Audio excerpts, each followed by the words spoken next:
Today, we will take you to a place where there have been natural basins of salty thermal waters since the Paleolithic era, Ocna Sibiu.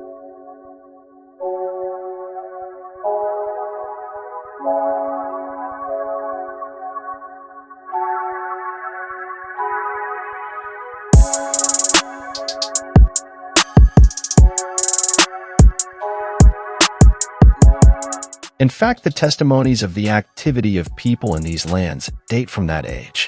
Flint tools were discovered in the Upper Lakes area, a roughly hewn axe and a scraper.